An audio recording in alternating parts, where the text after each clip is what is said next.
বৃন্দাবনের সব গোপিনীরা এসে মা যশোদার কাছে অভিযোগ জানাতো যে শ্রীকৃষ্ণ মাখন চুরি করে খেয়েছে। একদিন মা যশোদা শ্রীকৃষ্ণকে একটা গাছের গুঁড়ির সঙ্গে দড়ি দিয়ে বাঁধার চেষ্টা করলো, কিন্তু দড়ি বারবার ছোট হয়ে যাচ্ছিল। শ্রীকৃষ্ণ লীলা করছিল।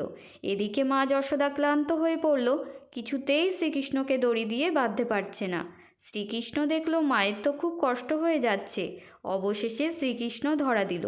মা যশোদা তাকে দড়ি দিয়ে ভালো করে বেঁধে দিলেন, যেন কোনোভাবেই দড়ি না খুলতে পারে। মা যশোদার ভালোবাসার কারণে ভগবান শ্রীকৃষ্ণ নিজেই বন্দী হলেন। এরপর মা যশোদা তো কাজে ব্যস্ত হয়ে গেলেন।